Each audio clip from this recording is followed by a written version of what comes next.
waiting a watermelon. If you know one day see them, you can go now and check. You get two different colors them. And they see the make different color. But at this moment, we're going now in our studio 2 and bring the 2 hours program called Good Morning Salon. So no go outside, stay blessed, stay safe, stay connected.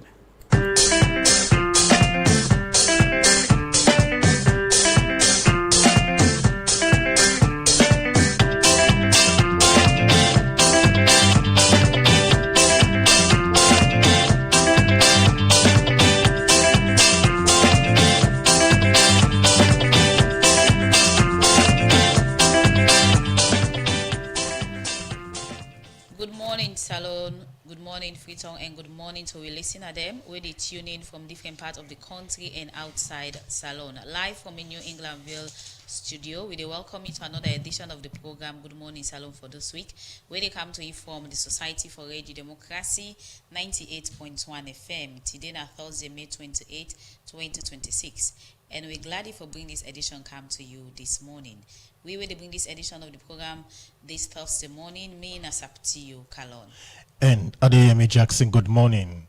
We thought for the day say 2 heads are better than one. We mean say if 2 people work together, they go get better results.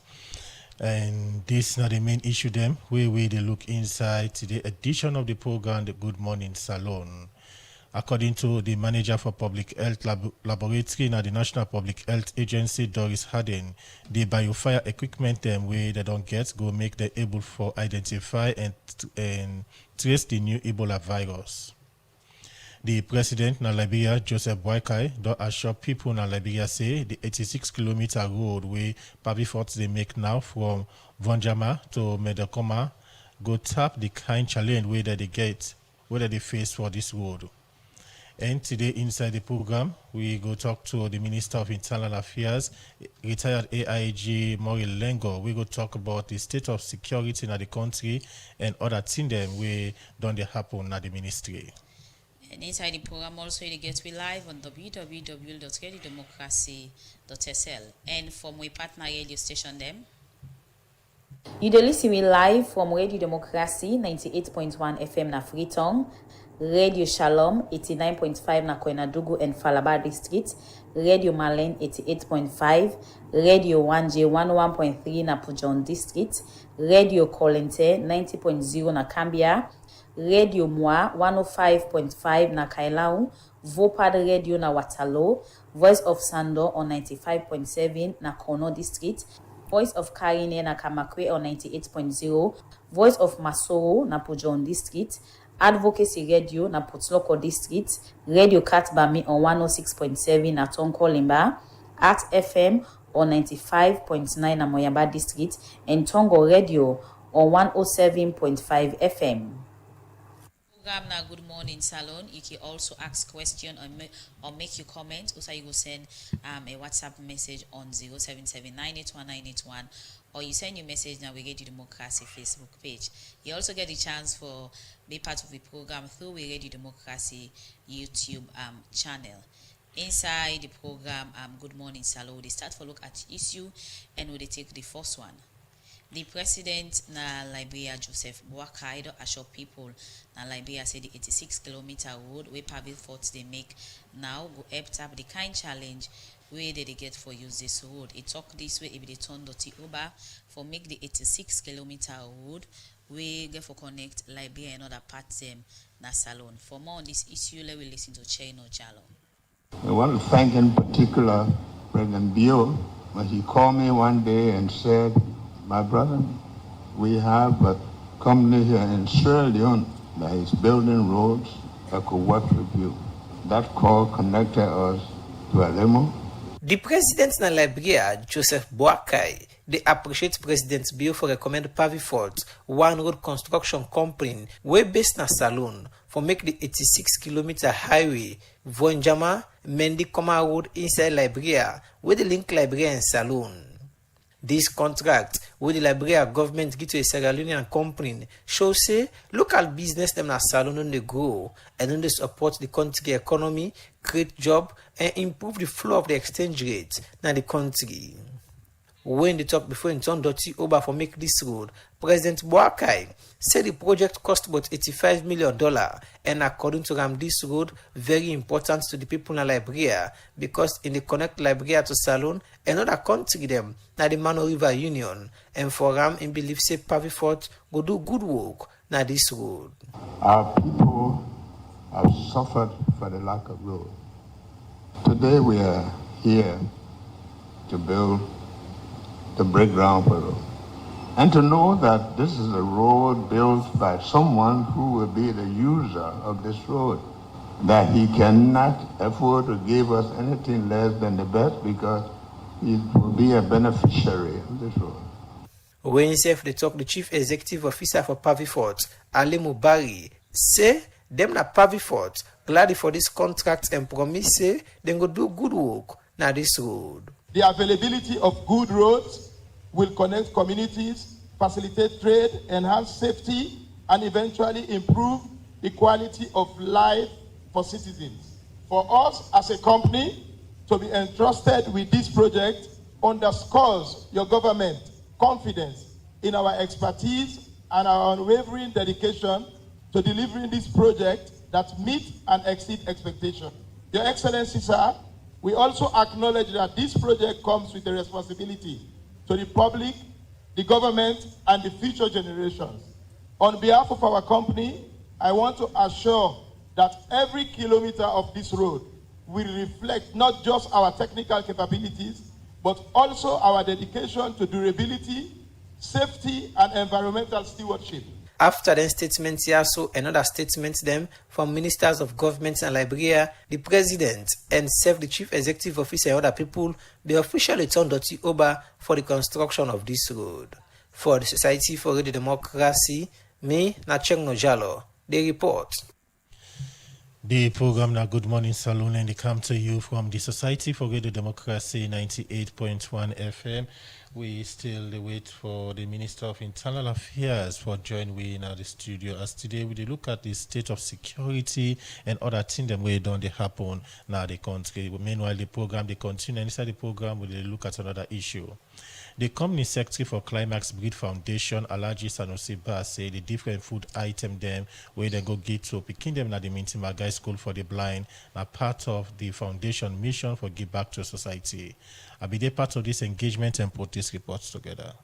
Climax Breed Foundation, an organization where they be set up between 2024 and 2025 by past students of Rabi College, and this foundation come from the Climax Club of Rabi College. The reason why they set up this foundation now for CC, they support less privileged picking them as well for give back to society. For sake of this make, member them from the Climax Breed Foundation don't go get in for it. So picking them na the Minty Magai School for the Blind. Where it talk, the Company Secretary for Climax Breed Foundation, Alhaji Sanusi Ba, talk more about the reason why they decide for go waka at the Minty Magai School for the Blind. The Climax Breed Foundation is a foundation that was legally registered around 2023-2024, or before the registration, of course, will be in existence for some years. The membership, we are past students of Rabi College. As a way of giving back to society, we decided to form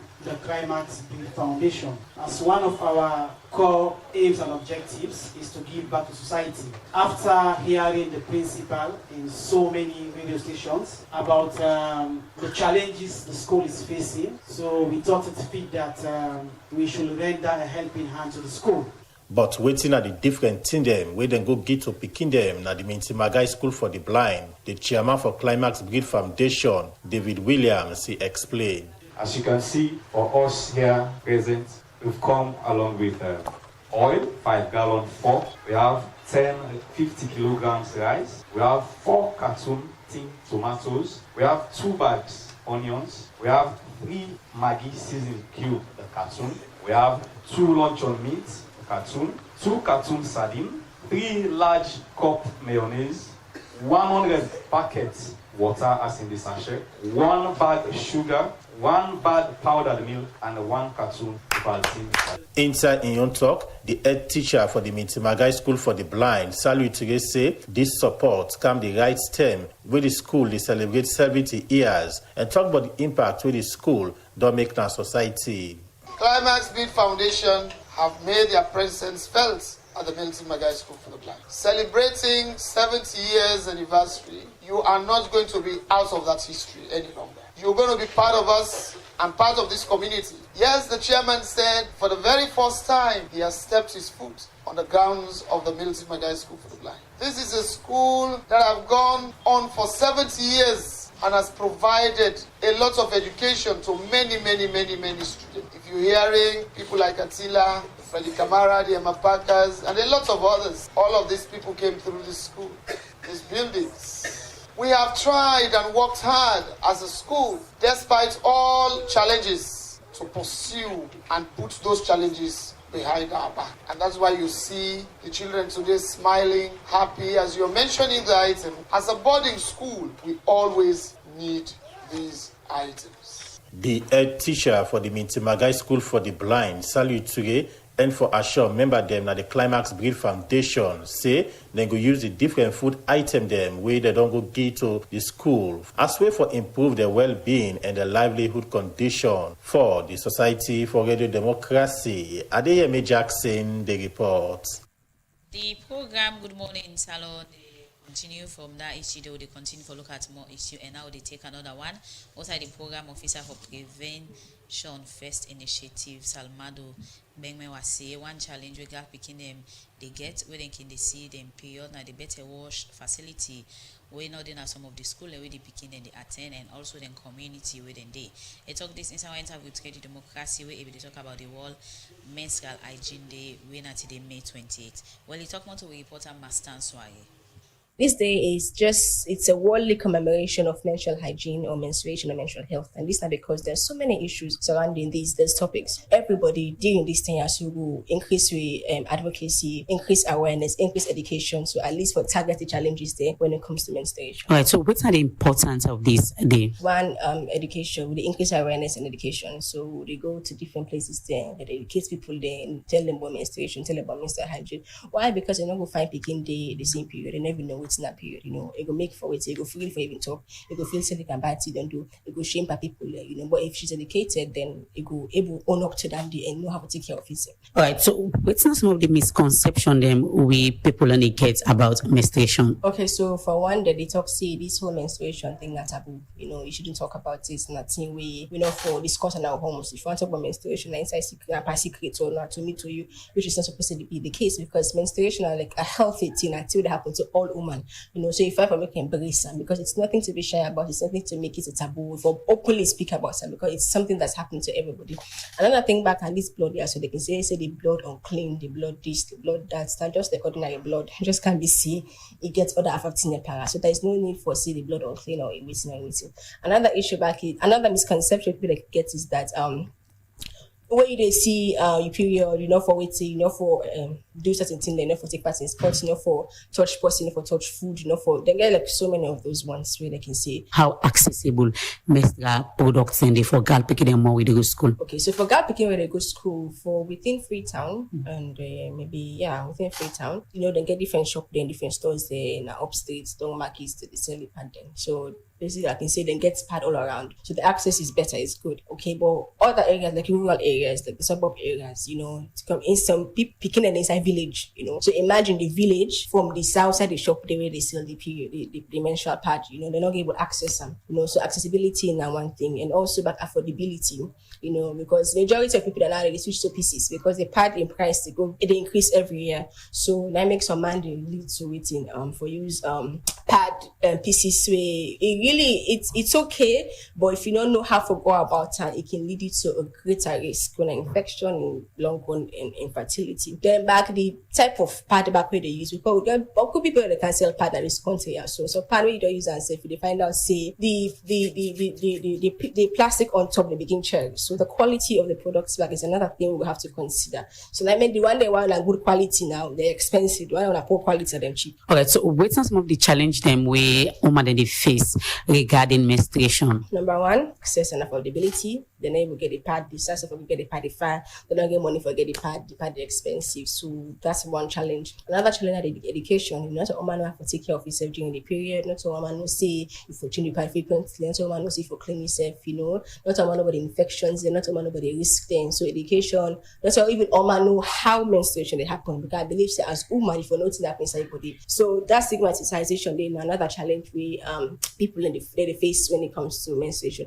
And lastly, we don't get enough wash facilities in the schools then, because some schools don't get water. The lack of wash facilities in the school and surrounding communities, that another challenge we face. So how government and other body then go address some of the challenges there so we don't talk about, especially the one we get for do with wash facility? Okay, so if we can come, if the schools them per se, because majority of the people in the go school, then he try to get the facilities with the water. Even the beginning said they're able to take care of farm for themselves, at least when they get interested, all schools get the water to take care of themselves, even the communities themselves. Because a man will go to market, let you go to market, you go see the period. Because period they say you only they come at any point in time. So you go find make when ensure so we get water facilities and the different communities and the schools then.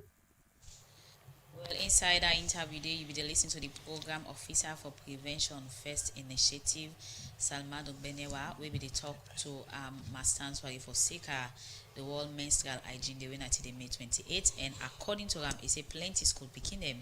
When they can see them period, they get serious challenge because the school and community within the Nugget to Wash facility. The program we listen to now Good Morning Salon, and we will bring this edition come to you this Thursday morning. Mina Sapti Kalon.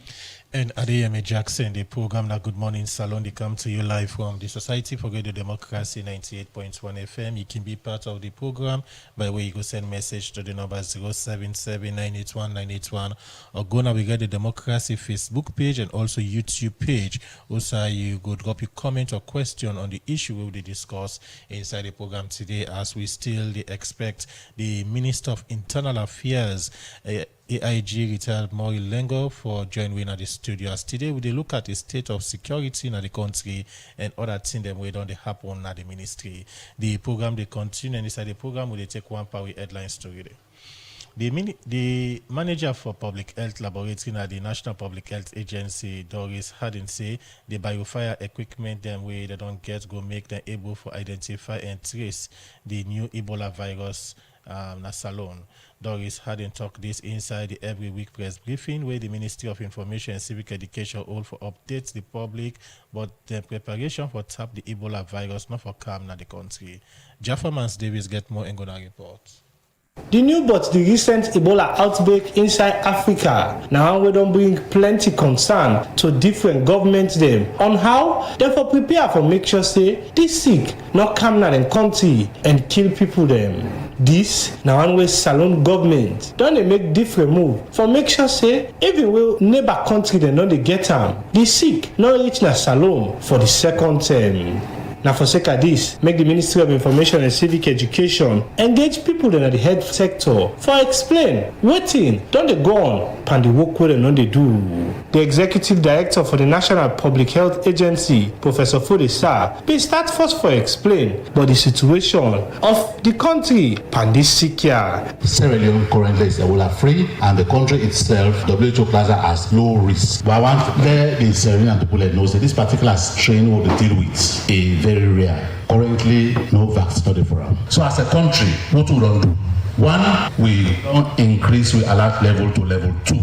We don't enhance screening at all we entry points. 3, we don't pre-position emergency supplies at all them border crossing points. 5th one is we don't activate with sub-regional cooperation, Liberia and Guinea. Professor Fodesa, together with one parent colleague, now this agency we go before for explain to citizens them, but the travel portal where the agency don't establish now as way for check passenger the way they come to the country to the different entry points them for cancer alone. With this update, the attention be later turned to the laboratory work for look inside the different tests and check the way the health sector get for the do during this term, and the manager public health laboratory now the National Public Health Agency, Doris Harding, we explain but how prepare these parts and the sector for contributes to the goal. So the lab is ever ready. We get strong personnel then, we get the right equipment, we get reagents. As for this disease what we talk about, you don't need to win. It's part of a routine system. We already talk with the counterparts of WHO, not only WHO, we also get other partners then who we always discuss with. In fact, some of them don't even give me an equipment when I BioFire, where they test for 16 of those pathogens. If the positive with the BioFire, we get another reagent where they confirm for tell we say this na Bujubu. But with the kind of kanganes within the country, question where plenty people go ask now about whether government prepare for make sure say couple business not unbog the process and the strategy them where they don't put in place. The Deputy Minister of Health 1, Professor Charles Tennessee, will explain more to the media, but waiting government they do. Yes, indeed, resources are needed in the healthcare system, especially in terms of pandemic, both human, material, and financial. And even as we talk now, I oversee the public health agency and the political portfolio. Me and Professor Sa in the entirety will work closely with the Minister of Finance for make sure say we reinforce certain resource system and make sure that if anything something happen, we government they jump on top of it. So we get the knowledge, we get the capabilities, so we get the biomedical engineering units now where they repair some of the machines and where they break down. So as a country, we develop towards that excellence, we will become the Athens of West Africa in healthcare system. The Ministry of Health and other partners in the health sector and for encourage citizens them not for panic during this term, but say therefore report and work with the different agencies them so that government go able for tap this sick, not for reaching at the country for the second term. For the Society for Radio Democracy, Jaffa Mans Davis, the report. From that, the program Good Morning Salon, they continue, and now inside the program we can get a phone interview for get an update from National Disaster Management Agency for second one building collapse this BNTM for low see waiting to happen for more this building collapse, whose preventive measure they don't put in place going forward as the country goes soon go into event. On the line now, I want to welcome the Director General, National Disaster Management Agency, John V. Rogers. Good morning, sir, and welcome to the program. Okay, so the National Disaster Management Agency get the mandate for respond to any disaster or emergency through disaster prevention, reduction, and response. And this BNTM, we see a building collapse at the eastern part of Freetown. You can give me an update from that particular incident where it happened?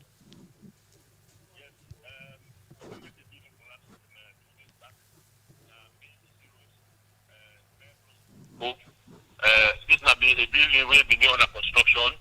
If you don't go up to about 5 stories and try for raise up to 6 stories. While people then they pass sleep in the night, the building suddenly collapsed at about 2 a.m. in the morning. Me then get a call from one journalist where informed me the building don't collapse at about 5 a.m. So very quickly we began to make sure we mobilize inform the different institutions who would work together. And the disaster management infrastructure, including the Republic of Sierra Leone Armed Forces, the Sierra Leone Police, the Sierra Leone Roads Authority, the Sierra Leone Red Cross Society. The community will mobilize all of them for make sure they will able to do an effective and quickly respond to that particular disaster. Interestingly, and we will thank you that nobody died in this particular event. People then they will get some injuries. They were taken to the medical center, and because the building happened for go down along the main PC road. We make sure we don't shut down that particular road. Nobody is going out, nobody is coming in across the main PC road. And then we try to put down that particular infrastructure because of this very big building high up. Where the building collapsed, they get impact of like 10 billion where they are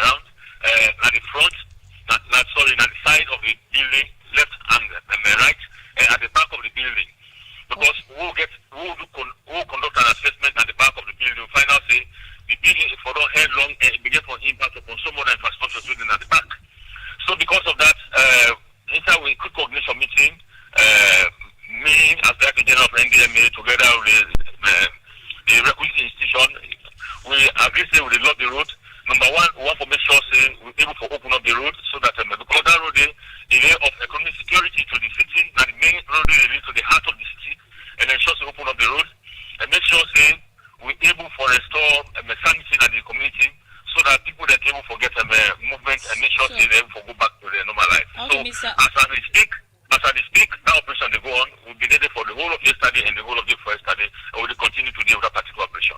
Mr. Rogers, one of main work value na disaster prevention. When we say for able and try for prevent some of them disaster, we know they happen. Then this not to the first one. What it really they do for going forward, as they can go into heavy rains for say this not continue for happen. A number of issues and a number of things that they would do. Number one, would they do a lot of risk assessments where they inform you about possible issues where it will likely happen inside the rainy season. At the National Disaster Management Agency, we get a directorate who refer to as the Directorate for Disaster Response, Risk Reduction and Preparedness. So that particular directorate is always out to identify potential infrastructures and even flashpoints where disaster will likely occur. So we don't do a lot of comprehensive assessment where they inform you about certain activities. In fact, you find out over time for the past 1 month, we've been busy, very much busy, for make sure we do risk reduction activities, not only inside Freetown, but across the length and breadth of the country, including Makeni, Bo, Kenema, etc., for ensure that areas that when a flash outside disaster will likely occur, we're able to take action. So what you talk about? Freetown, we don't do. What you talk about? Hold on, please. You don't ask me a question. I'll get the right for response.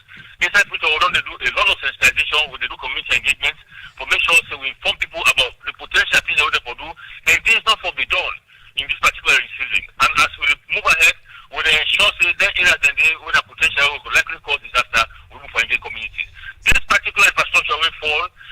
We will not able for capture clearly inside we radar for ensure it will fall. But later when it don't fall, we try for make sure we do the needful for ensure we for address them. Then we will go ahead for make sure we will continue for engage communities. Because there are many things where people then they do in the various communities where a potential flashpoint for disaster.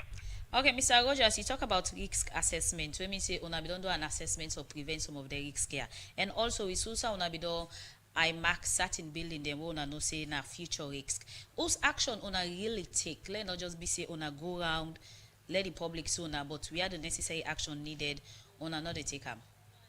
So we don't engage the property owners of the infrastructure and we tell them say need it for let them move, let them evacuate them building and because number one, when you think about the possession of life and property, you very likely you have first before government can do. But we find out some people that they were very careless over their own life and therefore we get responsibility for telling them say we will move, we will evacuate. If we don't evacuate this building can down, the challenges we will go facing will be so huge. So we don't tell them, we don't engage the community. In addition to that, we don't work in concert with other institutions like the Ministry of Lands, the Ministry of Works. Even when this thing occurs, the Minister of Works, they go there together with the permanent secretary for we go really see what is the situation will don't lead to this particular collapse. So you talk about say don't tell some of the people away already know say the building where they are around outside and they at risk. So if them people they not evacuate that, if they not move out in any way, we not go see the necessary action from owner.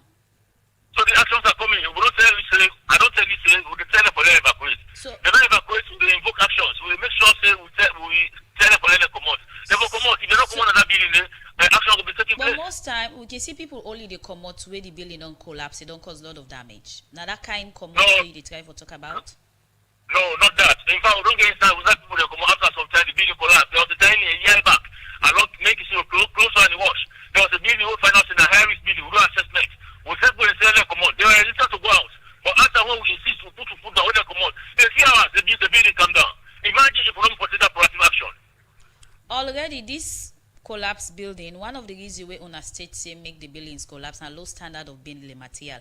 How now they engage with other body them for see say they monitor and ensure say the different material where they come into the country where people they use for put up structure like cement and iron rod, it is well supervised and of high quality. These are issues who they raise up in a coordination meeting. Even in fact this morning we get we monthly coordination meeting which takes place the last Thursday of every month. These are issues we make in catalog and make sure they are brought to their attention. For example, Standard Bureau, they are part of our coordination meeting, Ministry of Works, Ministry of Lands, other institutions that will very matter in terms of engineering.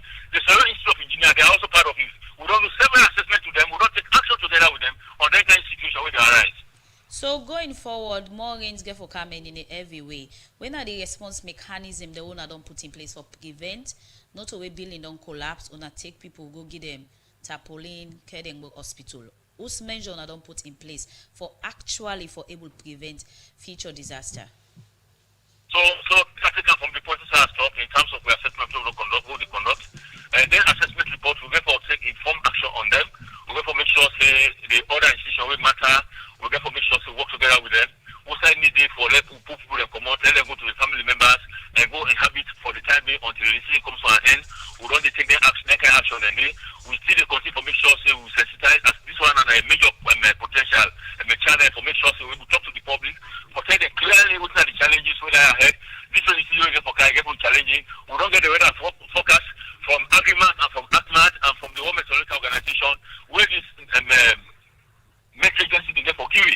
Okay. So we call a special meeting for tell them the situation about the weather condition. All of this now part of the engagement they do. Okay. And tell them say at least the risk assessment they do, they are graduated with the graduated risk, high risk, medium risk, and low risk. So any south side will get a medium risk or high risk. Those are the areas how they take actions. So NDM maybe say that they put a toll line in place for any emergency calls. And according to you, this building will collapse now is then that somebody call you personally. For area where people not get you contact, whose mechanism the National Disaster Management Agency don't put in place for let people all over the country able call and go na information if they see any building where they are at risk. So we get the toll line, and that toll line we don't try for publicize and very much to the public. Through the media and other channels. The toll line at 1199, in fact, in the link to one infrastructure inside the situation room. Anybody where you know say there's a situation where will lead to a major disaster or a major risk of life, you will call on that particular line. And when you call that particular line, now, then call them. Office network. We get time on Africell because what we don't do over time, we try to make sure say we still do constructive engagement with both Orange and the other network for make sure say they all come on board. There was an official engagement to do all of them, and the promise we say that we will do for now. The Africell have a main active line we will get in terms of the early warning infrastructure for 1199. You say 199, sir. 1199. A number they work now. If you call them, somebody will able to respond to we if they. I'm sure somebody will respond. Yes. Yes. Okay, we plenty thank you to you for that. Plenty thank you to you for that update day. John V. Rogers, Director General, National Disaster Management Agency. Thank you very much for having me. Okay, sir. Well, that's now the Director General for National Disaster Management Agency, John V. Rogers, will be the key update, but the 5-story building collapse is being termed Eastern, and also be the talk about the other feature plan them where they don't put in place for prevent then kind disaster not for happen. The program Good Morning Salon, they continue. The program now Good Morning Salon, they come to you from Radio Democracy 98.1 FM. As we mentioned earlier, one probably headline story for say today, we go look at the state of security and other things we don't happen the country and the ministry in particular. For joining at the studio, we don't get the Minister of Internal Affairs, when AIG retired Maureen Lengo. We go kind of give updates about it, about security matters in the country and also other things that we don't happen at the country. Good morning and welcome to the program. Good morning. Thank you very much. Okay, that now the voice of the Internal Affairs Minister, retired Maureen Lengo. We they can't talk about the state of security in the country and other things that we so far don't happen in the country. The Ministry of Internal Affairs, the body we're responsible for internal security and the safety of people. The ministry they provide oversight on different agencies like the Salon Police, Correctional Service, Immigration Department, National Civil Registration Authority, National Fire Force, National Drug Law Enforcement Agency, National Commission on Arms and Ammunition, Office of the Chief Examiner, Independent Police Complaint Board. Well, so far, waiting on the happen, and then different agencies in there, and also how this country security talent and other things that we don't happen make we get the minister, retired AIG Maureen Lengo. Once more, good morning and welcome to the program. Yeah, thank you very much. Thank you, listeners. Thank you, viewers, and thank you for having me. As you say, I get a big portfolio with respect to all of those agencies. But briefly, on Tuesday, I've been holding a working dinner with the Chinese ambassador, and at this INSEE, well, not coming from me, but Sierra Leone, the second safest country in West Africa and the 5th safest country in Africa coming from him, you know. So it's in fact, he feel very, very safe in Sierra Leone. Any side, he can go, you know, get much concerned about his safety. Okay. So that tells us that we are doing well. Okay. And I want to say a lot of thanks to the citizens of Sierra Leone, because, I mean, that's a collective responsibility. We all work together for make Sierra Leone safe and peaceful. I want to also take this opportunity especially to thank the Interreligious Council, because as you could recall, when we've been get with crisis, I've been talking to them for letting come in for help we, and you've been doing a lot. So basically, when you look at the security situation in Sierra Leone, I think we are doing very well. We're not doing badly. Mr. Minister, in your words, as the Minister of Internal Affairs, how you would describe the word safe and peaceful? Well, your personal safety, think about if you they can't walk and you go back home, right? Have you encountered any violence against your person? And no side not the Sierra Leone where somebody they wake up and say you know go good day because you're not accessible. So those are the issues we talk about safety. Okay, so now let's take the issues one step at a time. Also, you ministry they give oversight. Now the Sierra Leone police. Take we through how the police don't do their work in a professional way for make citizens them feel safe if they get issue for go to them and feel safe when they go to them, then go take the issue serious and look into that. Okay. As you all know, we try for transform the police from a force to a service, so that the police is responsive to the needs and expectations of the people. And from time to time, when matters are reported, then they investigate and make sure that, bad people are kept behind bars. So, and then we all know we get the 900, where you get an issue, you report, you call, then they respond. So they've been doing that for me professionally, and given the challenges we then get, I think they've been doing a good job. One thing we don't be concerned of some cities where they get issue, where they go to the Salon police. Now the way they take the issue and handle them. The recent one I get to do with a young man where we get a very unfortunate encounter around Oakfields area, when at the lodge area, where they get a mistaken identity of him and they end up beat him and die. They involve some bike man. But the parents when they take this case at the Salon police. According to the parents of that late young man, they will go die due to mistaken identity. The Salon police in any way no look into the issue in a serious form. Well, that's what you're saying.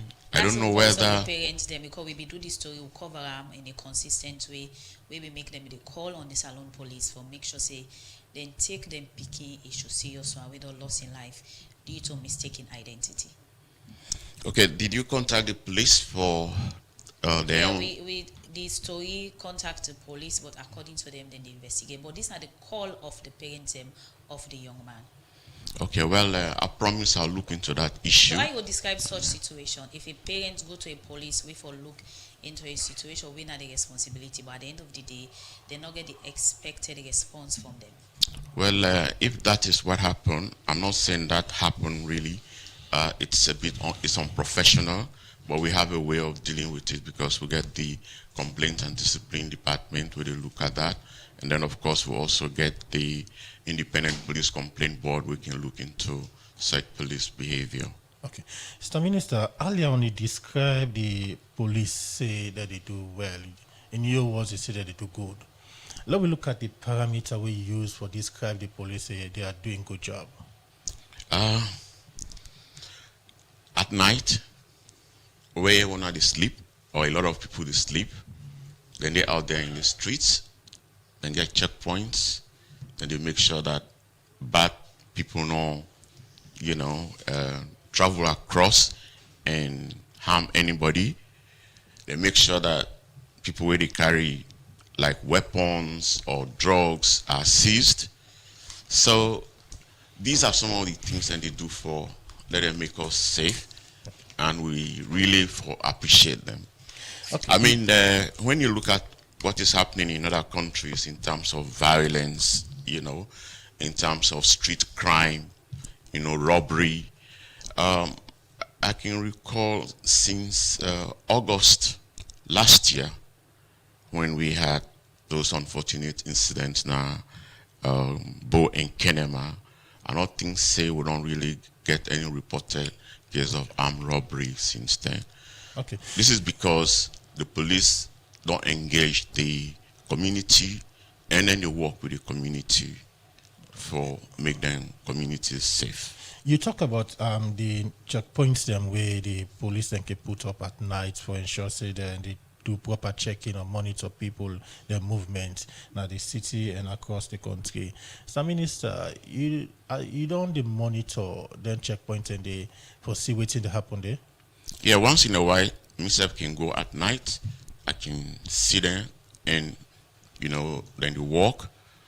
Well, maybe sometime where me a minister, I can pass, but yeah, I can monitor once in a while. You are aware for say sometimes people keep pass through the checkpoints and they without the police not to check them, and also you are aware for say even at times the very police officers them waking day at then checkpoints and they ask people them for give them money. No, I know how we are said and they ask for money, but yes, of course not to everybody then they check, because I mean if they say they check everybody, we get for balance, the operations with intelligence, because certain people they cannot get intelligence on the vehicle, so definitely then go stop and search you. Is it that they get specific vehicles there or people them wait there for check or they for check everybody? It was based on intelligence, not that they get for check everybody, because I mean it would be an inconvenience. You're not supposed to check private vehicles there. Oh, then they check everybody, private, commercial, So, but it depends again on the intelligence we then get. Then they can search more. Otherwise, they can just allow people then for go through. I mean, they look at you, your behavior, all that sort of thing, your looks. It can give them information as to whether they need for check your vehicle more. So generally, the view there from most people say most of them checkpoints here, the purpose of them are for drag. They know they actually do waiting they mount them for, because most times as you pass now they will begin see the place color. So that don't show a tendency for say they are not actually there for the right purpose. Okay, well I'm happy that when I say these things, and I'm sure they are listening, but I also will take the message to them that they have to be more professional. Let them stop for extort from people if they are doing that. But of course, if we get such complaints with the investigator, we don't dismiss and punish a lot of police officers for such unprofessional conduct. Again, don't see some checkpoints when they came out. You can see authorities say they're not aware, or they want to work now the checkpoints and they not supposed for mount or work now the checkpoint the day. How much you are aware of the actual activity or the happen of the police when I need more the citizens and need them for provide the safety of its people? Let me don't really speak so much to the operational details of police officers. That's why you have the police media and also the IG. We will go maybe talk to some of those issues, because I look more at strategic and policy issues. Make sure that the policies, where would they pass, where would they give them, instructions strategically, then carry out those policies. For example, Mile 38 checkpoint. Now one we enter into there, you see say police they involve civilian in the work. When we say you see a civilian being part of the checkpoint, stopping people, not doing their work but asking them for something. How that's really the happen for a civilian, they be part of something we know right, the police and candidate. Well, we get what they call community policing, and in fact, as part of community policing, we get what they call community safety volunteers, where then they help and work with the police in many places. So maybe probably it's in relation to that. Okay. Continue for the week. Inside the program, that an AIG retired Morilengo, Minister of Internal Affairs. We don't need to talk about the work we in ministry they do for oversight different other security agency. I just want to begin talk about how much in ministry they oversight the Salon policy work. The program they continue to look at other agency them with the internal affairs sector they give oversight to, and now we go for a break. Bloomberg digital banking don't come for we. I said so. You look stressed so. Nah, bank they won't go so. Me sister, go digital. Digital? Yes, with Bloomberg Digital Banking. Just tap, click, swipe and send money, receive money, check your balance, pay your bills and get quick loans before Jacko Kotiai. But Abula fly. Well, bring your phone. Not so easy and quick. Yes, with Bloomberg Digital, you can bank with freedom anytime in the world. Your money is safe and secure. Also, you can do business and transfer money instantly by your currency across Africa. Quick one with Colats. Wow! As from today, call me Isa to Bloomberg Digital. I dey go tell all me party them for join Bloomberg Digital Banking. Go ahead and download our digital banking app from Google Play Store and Apple Store, or visit any of our branches for further details. For no more, you can visit our website, bloombankafrica.com. Bloombank Africa. Let's make it happen.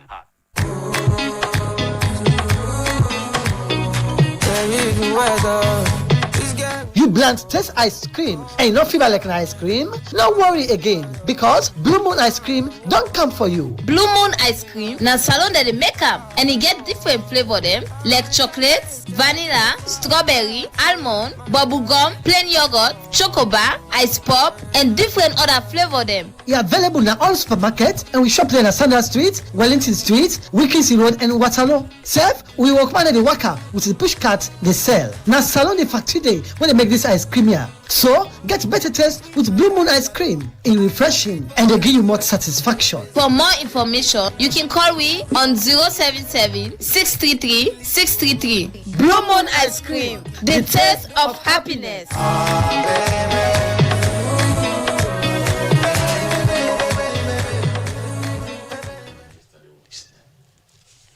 The program now, Good Morning Salon, and they come to you from the Society for Radio Democracy 98.1 FM. We still get the Minister of Internal Affairs, AIG retired Morilengo. As today we look at the state of security in the country and other things that we don't happen at the ministry. We don't look at the aspect of the Salon police where in ministry they supervise. Mr. Minister, apart from the checkpoint or the police officers every day in a checkpoint at night, then we look at the police officers, traffic police officers during the day. You can normally monitor the activities for see what that happen at then various sides. There was traffic officers that it team up. Yeah, directly, not directly, but indirectly, of course. Yeah, we do. You are we ever say you get some traffic officers broad daylight, they collect money from drivers and also the issue of booking. That with drivers they get certain locations where they're supposed to book from traffic police officers if not, then they arrest them. No, I'm not aware of that. But what I know, the issue of booking will not come up severally, so but I call the drivers, and the police for law investigate. What came out was that the booking, especially for the drivers, now the union they do the booking, and also the keke riders and Okada riders, they get their membership when they do booking. And I asked them, which thing they do the booking for? The leadership. They say now for service. What service? Now they know. But it came out clearly that it was not the police doing the booking. That was what they told me. Okay, in terms of Ministry of Internal Affairs, supervising this other security agency? How actually una they do it? Because most of the things that they bring out to you, they make it clear so you know really aware. So how actually una they give this oversight? Okay. They have hierarchy, and of course I talk directly to the Inspector General of Police and the Deputy Inspector General of Police. We get what they call the CDID, where now then they also investigate all unprofessional conduct of the police. So they report to me on issues relating to some of these matters we want to talk about. Okay, so from the Salone Police, let's look at the Salone Correctional Service. The oversight we they give through to the head of the institution, Yeah. The Correctional Service, saying that then they keep bad people. I mean, when people commit, they go to court, and then they are kept behind bars because that is their responsibility. And what they do now for make sure we transform the correctional service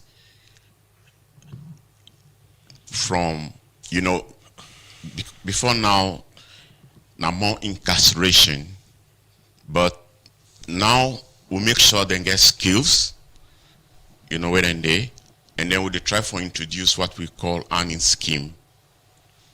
And the correctional service, they also try, because when they talk about food security, they're now going into agriculture, and of course they've started producing some food.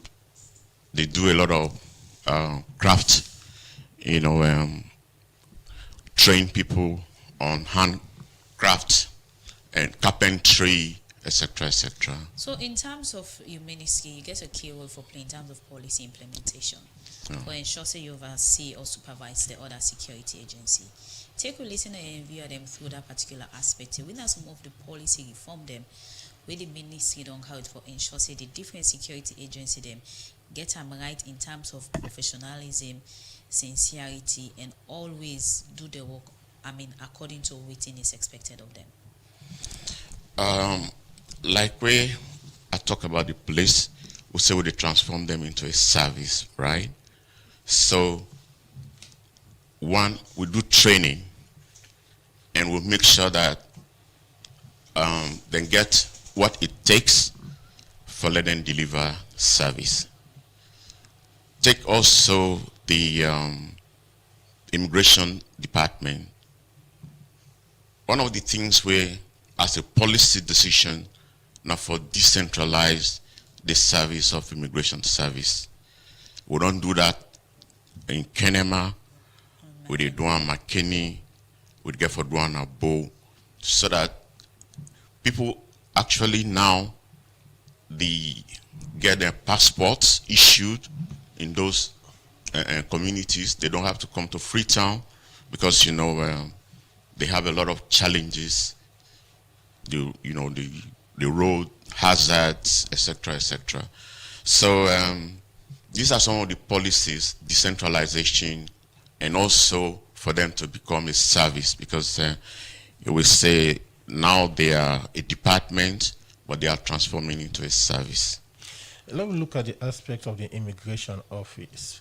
You talk about the new office we're now opening at Kenema and also McKinney. Yes. We don't see institutions that open offices in the provinces, but the issue of forget the service now one way came bit difficult. In this aspect on the immigration side, the office is a well-equipped force. They say they start for the produce the passport where citizens go want other parts of the country. Yeah, definitely. What they do, they take their biometric information, although the passports are still printed in Freetown, but then they are taken over to those areas. But everything is done there.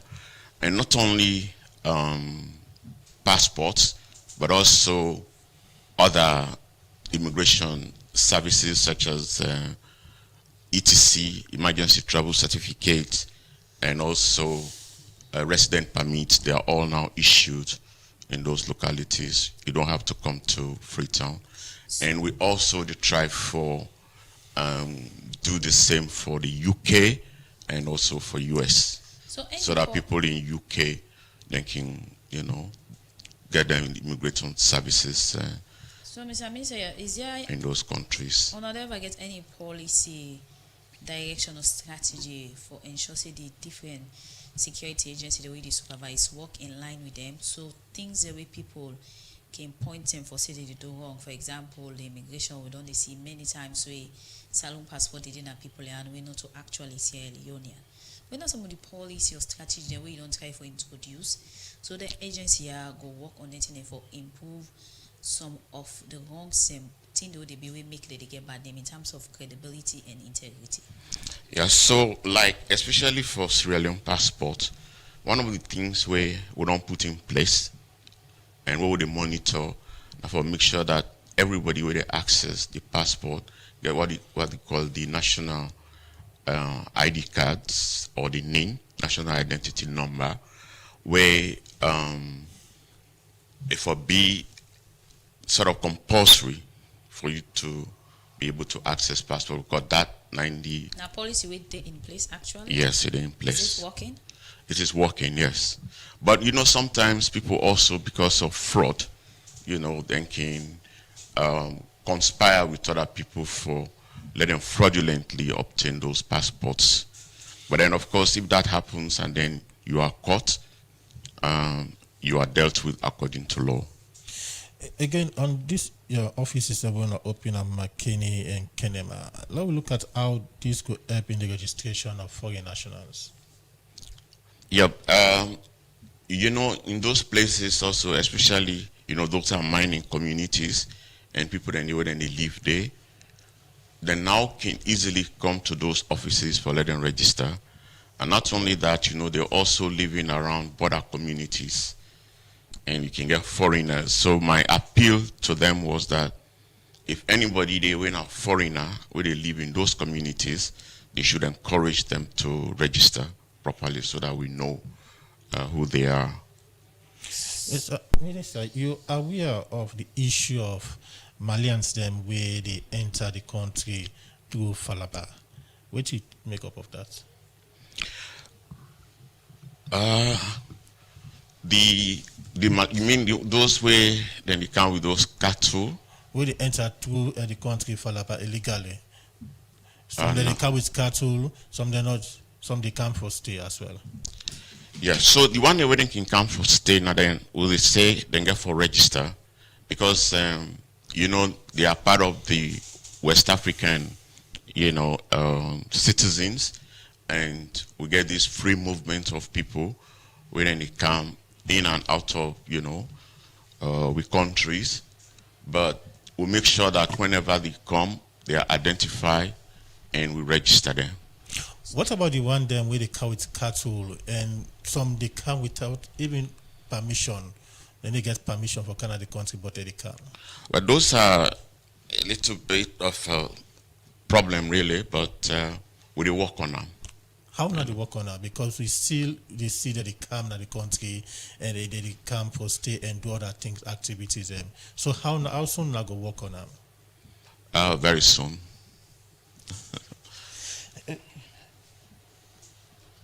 Let me look at the issue again. The issue of cattle. If Malians when they come with cattle, we understand say that part of the country when they come with their cattle, they damage the plantations of others and other things and you say when they work on them, and this they cause a lot of damage in other parts of the country. Yeah, my colleague Minister of Agriculture really they take up those issues for work on them because that's his responsibility, but I'm aware that he's doing a lot about that one.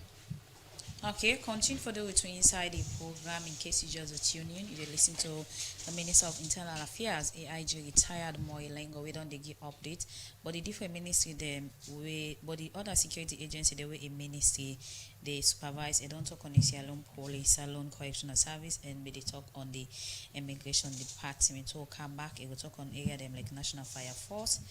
and other agency them. Inside the program now, we go for a break. Cecil, do you know any sharp user I go able get quality laptop or desktop computer for buy? When I go give me wahala like the last one? Aisha, you see this Dell computer na me hand? It don't pass 8 years from where I begin use am. It no one day give me problem.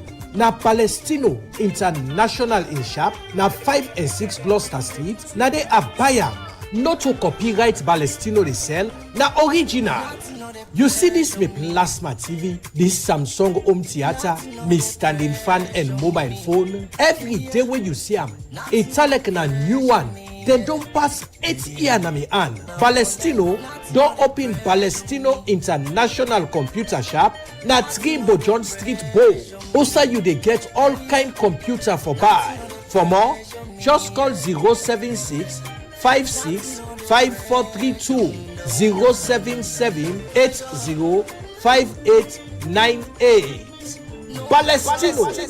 Palestino International in Computer Shop. All things they for you. Tell me what in the stop nonsense. You dey look for side for keep you money and for make you business grow? Well, now the term is so for keep you money with any community bank or financial services association, which then they call FSA, with their own side na salon, because then a good party with good condition, way easy for the ordinary man. They go guide you fine one, but how for manage you money for change your life and the people them and your community. Remember say when you keep your money in a bank where they near you not just they keep money for bye but you they help your community for go before. So waiting you the wait, you be businessman or farmer, petit together, so he art person, teacher or anybody keep your money in any community bank or FSA where they near you and see how your life go better. Tell me what in the stop nonsense. Now money they stop nonsense. Nothing on the pressure me. Hey! They don't do more. They don't do PC Foreign Exchange Bureau, the number 1 foreign exchange bureau in the country, they give all the customers them 1% cashback for every transaction where they make through Western Union, MoneyGram, or RIA. Not so nice K. PC Foreign Exchange Bureau, don't 1% the game. So you will get from Wool, Paddy, or business partner where they send for you money through Western Union, MoneyGram, or RIA.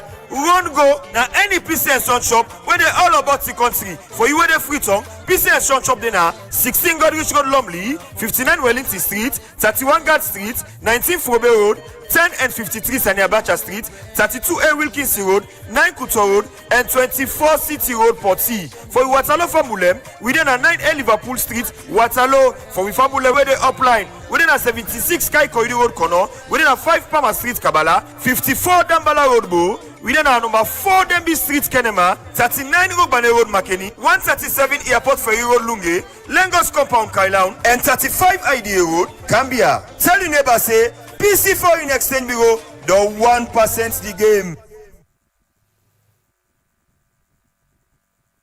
The program na Good Morning Saloon, and they come to you from the Society for Greater Democracy 98.1 FM. We still get the Minister of Internal Affairs, AIG retired Maureen Lengo, as today we look at the state of security in the country. But inside the program, we look at some of the messages that we listeners that understand at the program. And this very first one at the Facebook page say we come up from Ansumana Koba say, and others can choose to stay in the office of the IG as long as they choose the governor level. This other one from Amara Fama, they say, good morning, Radio Democracy. Mr. Minister, we still have bad police in the Sierra police force. Some checkpoints are asking for money. Example, there is a checkpoint at Bundulai from Butloko to Lunge. These guys are there busy collecting money from bike riders and motor vehicles. This one from 077981981 said the minister is saying since August last year when they had reports of armed robbery incident. Is he aware of the armed robbery incident on 2 German citizens and another European woman last weekend when they were attacked by armed robbers with machetes and injured? And the general concern now is we are in the rain season and it's around this time that we see increase in such incidents. There's other message from Ibrahim Babature. They say, indeed, that those are the right words to use. Most of these checkpoints are for the reggae, nothing else, and you can see them mounting 10 checkpoints from Lumley to Mambo on the same highway. The minister should be talking about how they will remove most of these checkpoints because they are not there for any good purpose or any safety of Sierra Leonean. This one from Omar Jallo say, this is an unfortunate statement from the minister as a Sierra Leonean and former police officer saying that bookings are being done by the drivers' union and not the police raises serious concern. If that is the case, then it suggests that police officers are merely enforcing or supervising actions carried out on behalf of the drivers' union. The bookings at the parks are done by the drivers' union, but along the roads are done by the police officers. This one of the interview will do with the Director General and NDMA. This person, they say some people do not value their lives in this country. Even their lives is being left in the hands of government. How can you see a risk and still want government to come and tell you to evacuate? This one from Mystic say, good to hear from the Minister of Internal Affairs. While he has highlighted some successes at the ministry, more attention should be focused on our border crossing points as we are experiencing many security lapses, which is not good for the country. This one, Mr. Minister, you should be out there more often than just sitting in the office because a lot is going on that you are not aware of. And whatever update you are having from the IG, the head of Salon Correctional Service, I think they are not being sincere to you. This one from Amara Farmer say, good morning, Radio Democracy. Mr. Minister, we still have bad police officers in the Sierra Leone police. Some checkpoints are asking for money. Example, there is a checkpoint at Bundala from Putloko to Lunge. These guys are there busy collecting money from bike riders and motor vehicles. Well, we come over to the minister for a response to the first set of messages we don't come inside the program. Yeah, thank you very much for those messages, and I don't take note of some of them with respect to the checkpoints, bundle lie, and yeah, definitely I will make sure that something is done about these checkpoints. But again, I just want to emphasize the issue of booking, that I took it really very seriously, engaged all the parties involved. But then they talk about booking all the time. It's like it's not going away. But the ACC is there to, also look at some of these issues. So I want to challenge the ACC, let themselves also come on board. I mean, if people are booking, the money goes somewhere, and those who are receiving, I mean, they should be dealt with. But then, fee or that they go to? No, definitely. I'm not aware. And in fact, as I say, I held several meetings, the drivers union, the keke riders, the bike riders, and even with the police. And I did the police say, now then people they do booking, and then tell me say, then they collect the money for their own membership, for service, the membership. So, I mean, now that's what they told me. So, but I mean, it's really been a long time, people talking about booking, but what as citizens are we also doing about it? Mr. Minister, look at the issue of border security. As one texter just mentioned, there are a lot of lapses with border areas there in terms of providing adequate security. Yeah. We have so many porous borders, between ourselves, Guinea and Liberia. And the official border crossings are properly manned. We have no issues. But with the porous borders, I mean, there are challenges, definitely. I mean, we cannot run away from that. But then what will they do? What will they do now for Trifola? We get the communities involved so that they also go help.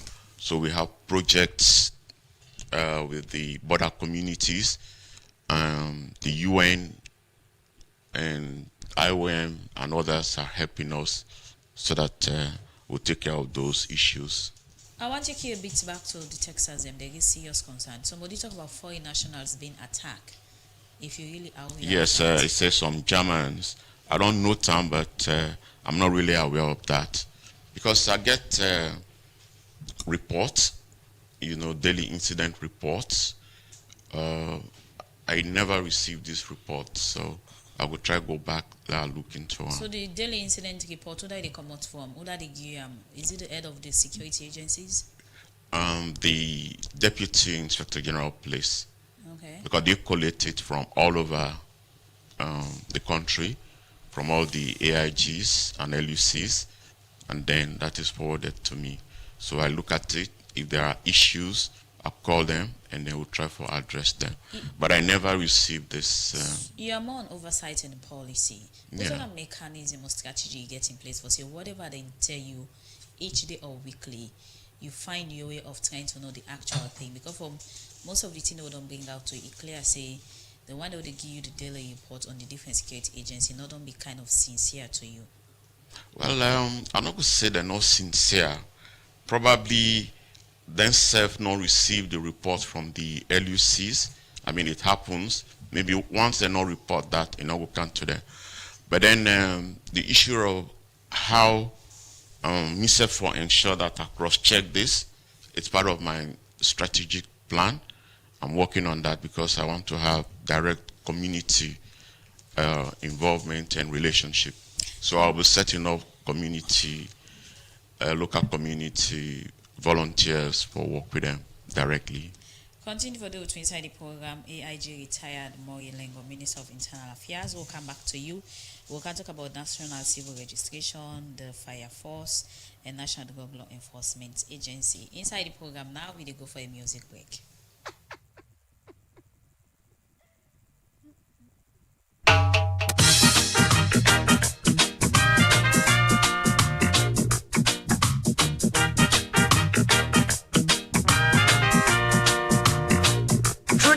Alone. So the truth will reveal you now.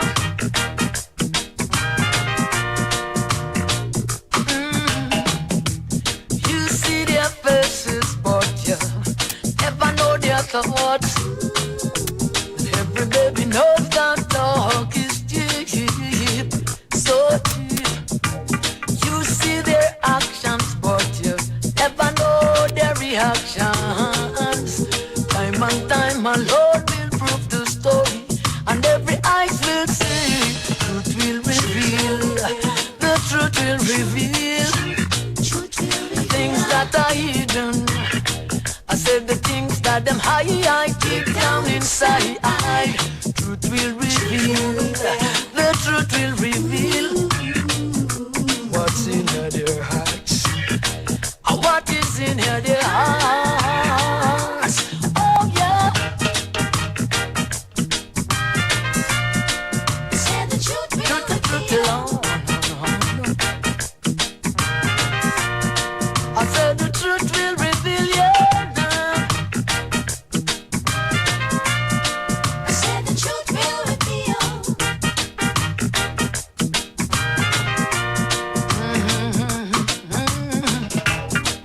Little truth them try to hide from long time gone. But you and I knows that looks at the season. Remember they say, still waters run deep. So watch it how you're running steep. Time and time alone will prove the story, and every eyes will see. Truth will reveal, the truth will reveal. The program now, Good Morning Salon, they come to you from Radio Democracy 98.1 FM. Well, plenty thank you to Nasio Fonte for that song we do. Inside the program, the truth will reveal.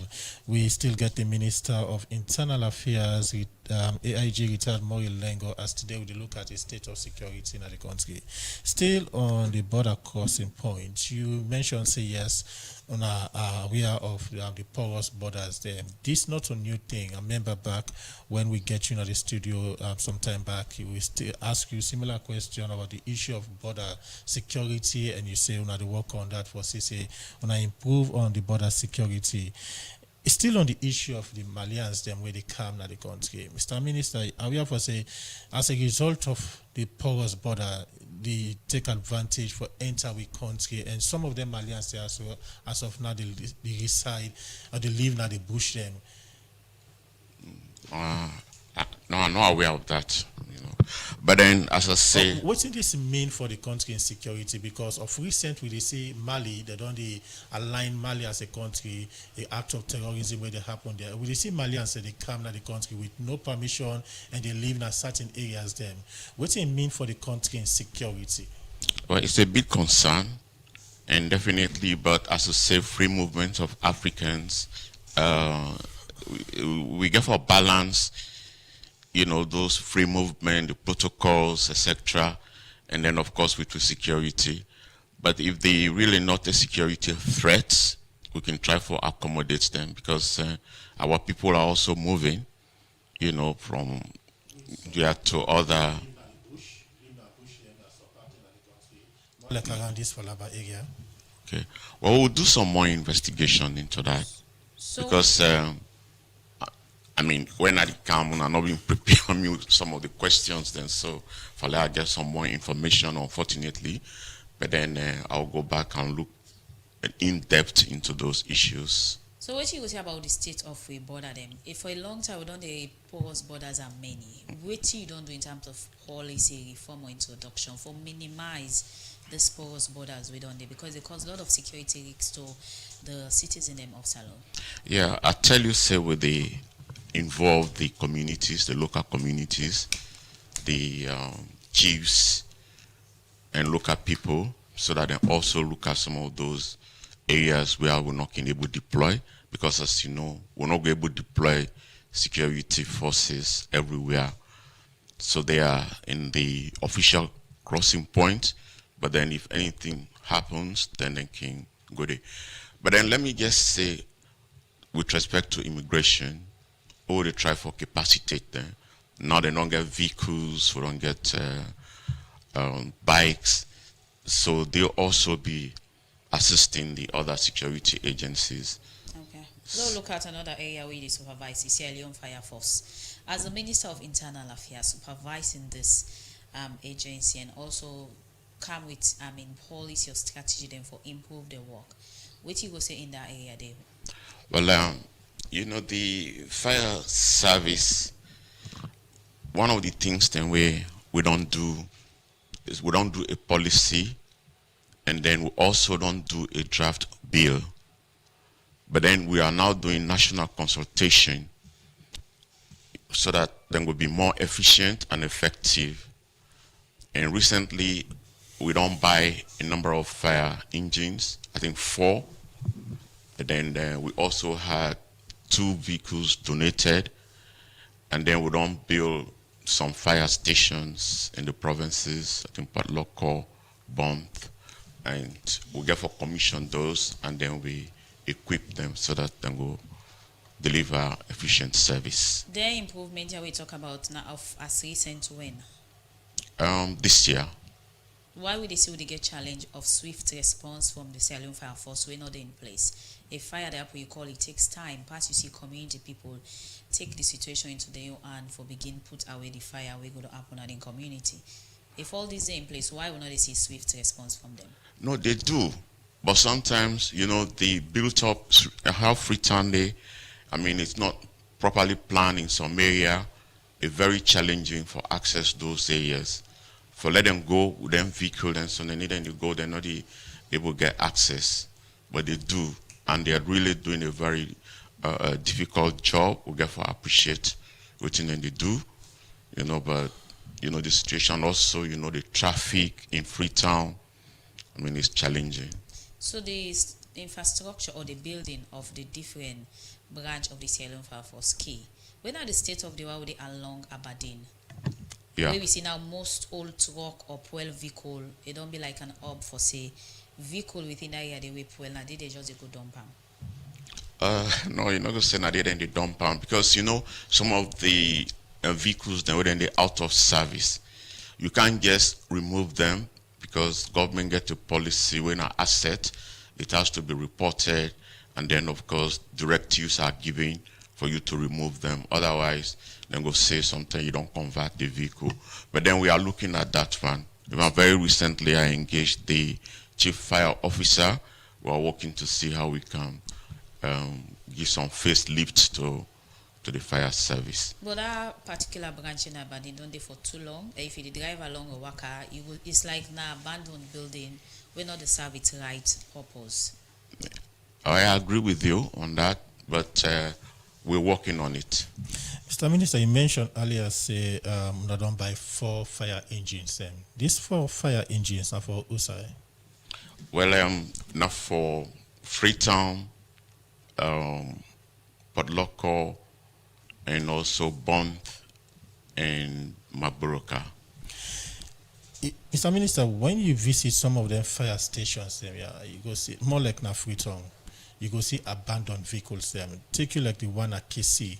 If you go to KC around Texaco, the fire station where they most of the vehicles, fire engines where they barely know the work. You come now the one at the headquarters, not only one fire engine you go see stand by where they work. No, not one. I think we have about 3 fire engines there now. As presently, will they talk? Yes, we get 2 new, and then we get 1 way donated to us by Swedish. What about the one at KC? Because when you look KC at the also fire incident that happened, and you see the fire force, like a delay for response. Call quite recently a fire incident where happened close to the area where we belong, and one of the reason where they say that one they not get fire engine we stand by, and the issue of for fuel, their fire engines are also concerned, and that will bring delay for make them respond quickly to the fire incident where it happened. This happened very close to my area. I don't know when that happened, but they do have how recently, because they do have a fire engine. That one I know of, and it's one of the new.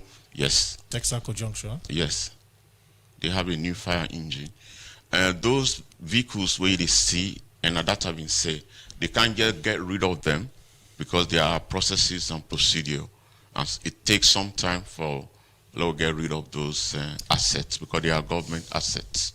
So any new policy or strategy the way, because you give oversight and also you're in charge for ensure say you come on board with policy that people go work in line with for reform most of the agency there. So since you take over the office, when are any of the new strategy or policy we don't try to introduce, we're going to improve the work of the Sierra Leone Fire Force aside equipment or gadgets? Yeah, but I'll tell you just now, say we don't do a policy, and they will also do a draft bill. But you know, you can't just introduce it. You have to also consult nationally. So we are in the process of consulting.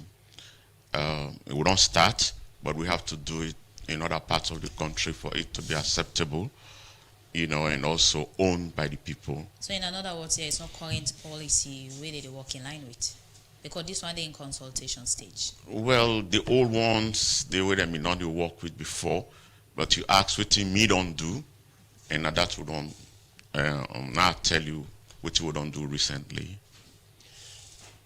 Let me come to the issue of water we see in terms of providing monitoring we water them, because we don't see a lot of things them don't happen. They see foreign vessels there, they come now, we see and other things that don't happen. Within your ministry or within the happen in terms of monitoring we water them, in terms of the vessels and where they come, which they come for, and the activities there. Okay. Well, we get, you know, so we get the Sierra Leone Police Marine, and then we'll also get the Navy. Within the 200 nautical miles, what we call our own territorial waters, I mean, we have a capacity for level police those areas. But beyond the 200 nautical miles, it's a bit of a challenge, because we'll not get our strong vessels, then we really go out there. And when you look at some of the illegal activities, most of them may not actually even be taking place within our territorial waters, but just outside of the 200 nautical miles. So Waiting we did do, me as Internal Affairs Minister, in March, we held a meeting in Ghana, together with other West African states, and also some European, and under the global initiative. And then we also requested that those other countries with the capacity for also help monitor our waters beyond the 200 nautical miles, we then get the capability. Okay. So that is happening. Mr. Minister, you are aware of allegation with say Holland Special Force doing away water with no direction. You are aware of that? Which one? Holland Special Forces. Holland? Yeah. In with territorial waters, Yeah, or outside with territorial waters? With territorial waters. No, I'm not aware of that. You're not aware of that? No. But I'll find out. In terms of we water space, whose mechanism of protection detecting any illegal vessel where they come through we no get right permission? The minister can order, security agency and get what it takes. That I tell you, the police and the navy. What they get in place? We get the police and we get vessels. Okay. Where then they use. The vessel where they use, it equipped enough for able to detect and say there has been an illegal entry in our water space of a particular vessel. And how often do they monitor the water for say whatever vessel where they pipe through a water space supposed for don't get the procedure, don't get the okay for say yes, this particular vessel for able to pipe through a water space. Well, the capacity we then get us, say, within the 200 nautical miles, we're able to do that. They're able to cover of the course, 200 nautical miles, they're able to get a clear view and picture of the water in safety and space. Yeah, well, it can be challenging though, because everywhere in the world, even other countries with a lot of capabilities, it not can be perfect, but in the circumstances what they do it, we're able to do. So the way to not able to now waiting so exactly. In terms of patrolling those 200 nautical miles. How often they can do that? Regularly, and when it's necessary. And they never detect anything illegal? Well, not that I know of or reported to me so far. There's this abandoned vessel really around Aberdeen area, like going towards Lumley. You are aware of that? We don't date for a very long time and it don't become unpleasant. Though you minister for work with other body them for address this particular issue. But you also aware of that? I'm aware. Yeah. So we work with it. Body them we supposed to address this issue or take that vessel off the water space because it's so unpleasant seeing it there every day. Yeah. So I will take them up with my colleague, the Deputy Minister of Defense, so the Navy, because the police don't get our capacity at all. So let them remove them for now. Mr. Minister, that take you back. Earlier you talked about developing policies and regulations on the issue of the fire force. What are some of them things that with this policy will go improve the work of the fire force? For instance,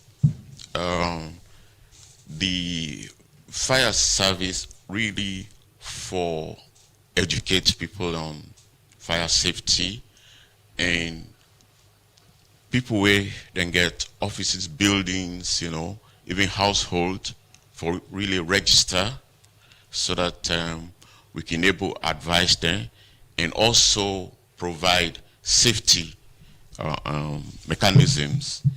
A lot of houses, for instance, they not get smoke detectors. So these are some of the things where we'll go and let people then install, and we'll try to make some of those issues compulsory. So in conclusion of water space, what you will say with you working with other agencies then for making sure that it's safe, no illegal entering or doing not happen there? With your different policy and oversight where you go to give with other security agency them? Well, no one agency, as you know, no way able to do one. We need to work collectively together and then make sure that our waters are safe. So we'll continue to. Of a vessel way dock na through water, but it with so many controversy for say you not go through the right procedure.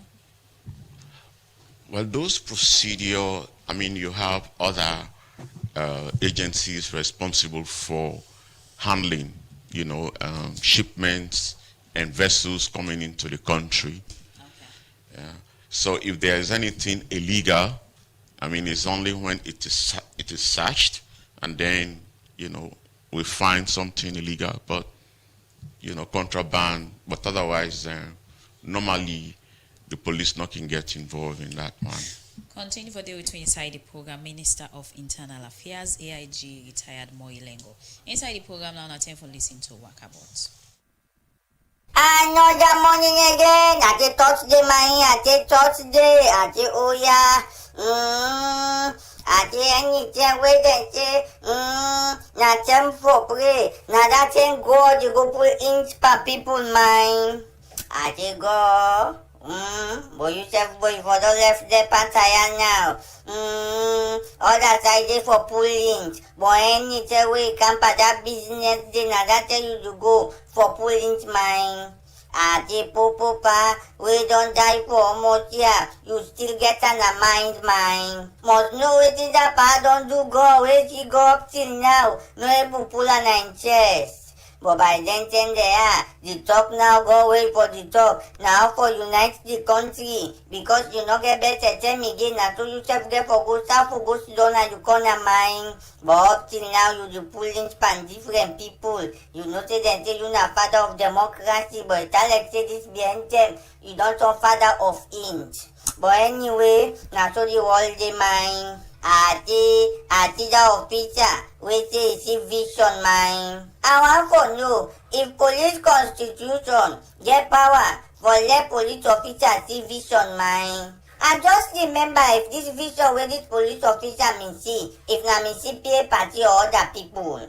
Ati bo officer you self bo, some vision then the way you see, just keep on to yourself bo. Bo, you self, bo, can't talk this mind. You make people, they want the police fight another way. But one for see the action where the police go take against you mind. Because they can say, soldier, police, not for mixed politics. Even though you get right for belong to political party, but for dinner you act. But you say it's vision, you don't talk about bamba the mind. But anyway, we go look, waiting the police officer then go do mine. Ati, why see that letter? They say they don't put solicitor, they don't put another person as mine.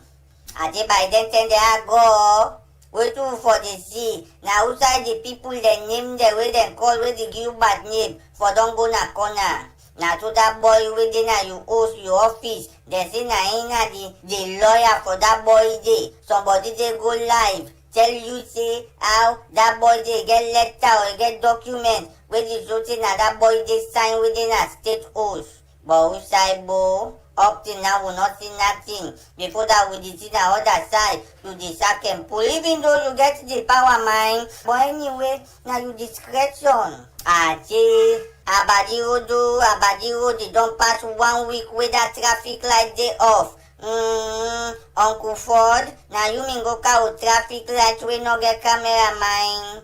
This light no reach almost here 8. If they get problem, pass salon problem mine. From last week with the lights they go off, up till now not the same thing. Uncle Ford waiting at your problem. For thing a bolo you go buy, and they say the amount where you buy the lights day, then the amount where you put not to the same. No wonder I did this light the wink in your eye.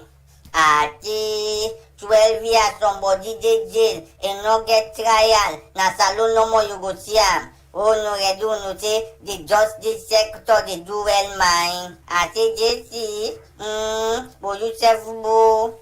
How unu workman then go jail somebody for 12 years and not get trial? Whose kind wickedness this mine? Why can tell una say some of them magistrates and judges there and then are the problem in this country? Una can feel and play at the play. Between you and God, you go jail somebody for 12 years and no one day appear. Then the correction center back keep and day. Una no ever right say we get somebody na here we don't do for almost here and no one they get trial. but I can tell people say a spade is a shovel. Them people here they all not the same. Me na the Honorable Piki Wakabot. The program now Good Morning Salon, they come to you from Radio Democracy 98.1 FM, well from Wakabot, with a look at another issue inside the program, inside the Chairman and Chief Commissioner, National Commission for Persons with Disability, Brahma Sharif say the verification with the commission they do now for make them get data of students with disability issue in a university so that they go benefit from the free education program. Commissioner Brahma Sharif talk this way. Maybe they talk about the verification exercise with the National Commission for Persons with Disability they do now for students with disability issues na universities across the country. They talk more to Sonia Bell inside this interview. So when I take over last year as Chairman and Chief Commissioner, I do an internal capacity gap assessment for understanding the level inside the commission day. Okay. And one of the feedback and results where I get now the loose end of Section 14, where we talk about rights to tertiary education and the way the system will be misused.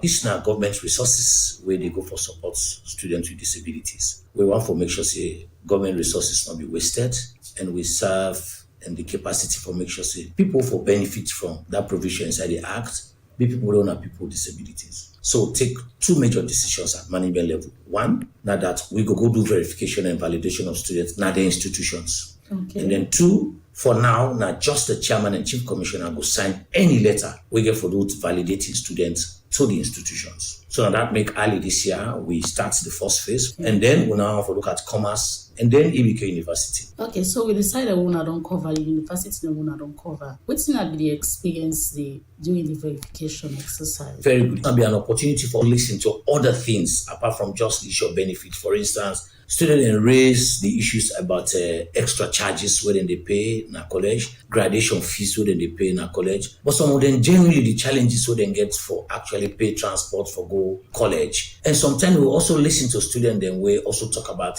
the institutional challenges we get for those structural barriers where students they face. For instance, some classrooms not friendly, saying they take exams, they're not friendly, but also the best practice of making sure say people with disability get extra time, where we're different from what people not get disability than time. It helpful for them to weed out people there because we do them in a very credible way, especially for disability so we foresee. Disability so we foresee, we refer these people into other partner institutions like Site Savers and the Ministry of Health for helping for able to verify.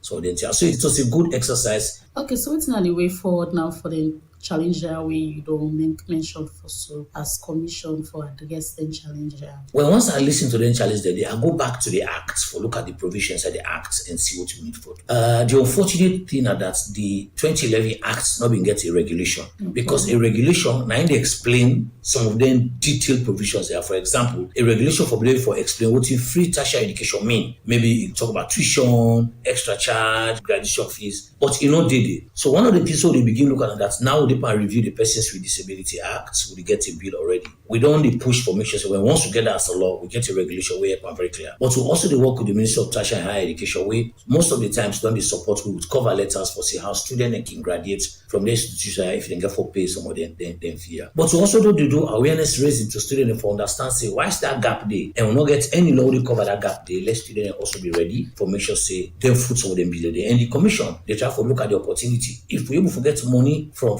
government, we're able for support what to do, we want to allocate some resources for see how we can support some of them gap then they. But of course, it's very difficult to weigh as a commission because we send need resources for run. Although we don't build a partnership with a lot of other institutions, but most times on project based. So these key issues we really supposed to capture inside government budgets, but we still work with government. Okay, so waiting now the criteria for letting students there will be verified. So they look at the definition of disability. Disability say now a long-term impairment, whether na physical, sensory, psychosocial, mental, where in interaction with the environment, they prevent somebody from perform as efficiently and effectively like person who got disability. So that's what they use. So if you say in a person with disability, we go for look at how your disability don't affect the way how you for perform, your level of functionality, and level of support. So based on that, now you they use for building criteria. So how this data one I don't correct from the verification, therefore support service for students then with disability in a university then across. One, we go down produce a credible document where the university go use, and it also go down help them for know who that's the commission don't validate. That now the chairman and chief commissioner, National Commission for Persons with Disability, Ibrahim Sherif, they talk to Sonia Bell inside the interviews and say the verification way the commission they do now for make them get data of student them with disability issues at university them so that they go benefit from the free education program. The program now Good Morning Salon, they come to you from Radio Democracy 98.1 FM. So, Mr. Minister, will they continue with you? Will they look at another important aspect of your work when policy reform and strategic plan? And this BNT, we see the ministry come up with a strategic plan where they serve from 2026 to 2030. From the launching of this strategic plan, tell me within this plan to speak to in line with the agency the way they supervise. Yeah, thank you very much. And you know, not the first time, in the history of the ministry, we don't do a holistic strategic plan. Of course, the strategic plan for transform the ministry and for capacitate them so that we'll be able to play with oversight responsibility with respect to all of those agencies and how we will also transform the agencies with respect to the big 5 game changers. And these are some of the issues where we cover in the strategic plan. And of course, we get a vision, and then cover our mandate, etc., etc.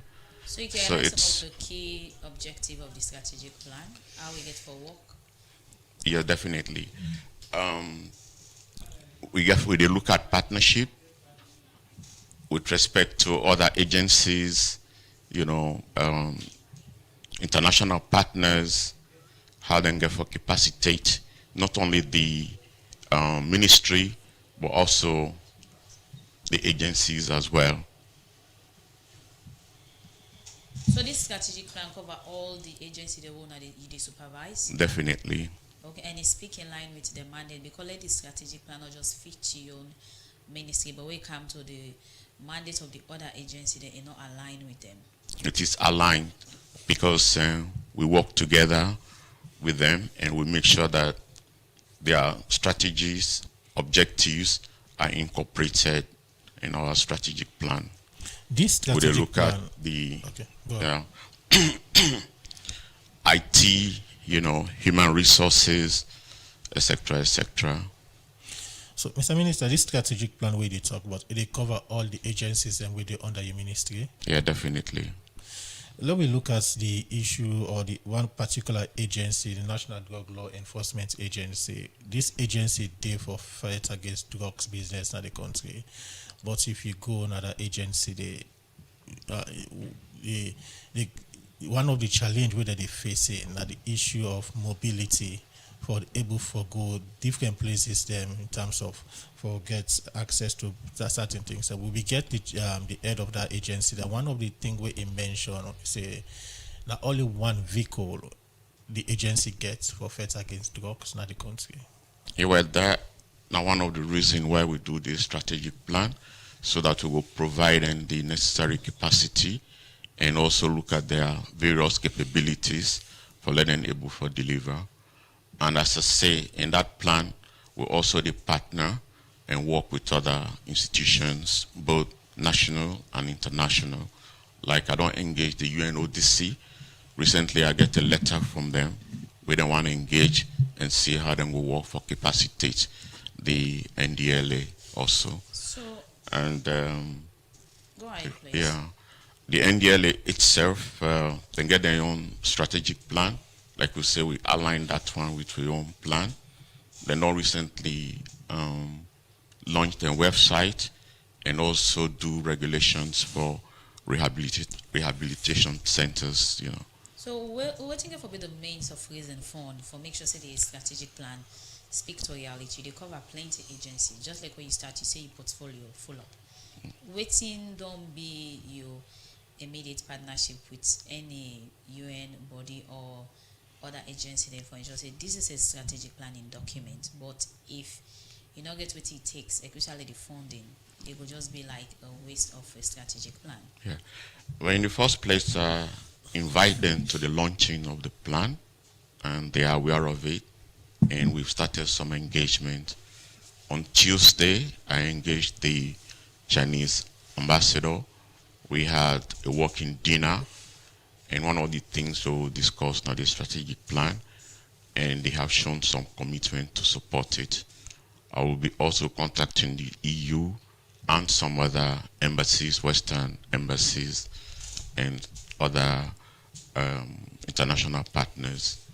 But of course, before now, because we did not have a strategic plan, it was difficult for you to have money from the Ministry of Finance because they may always request for a plan.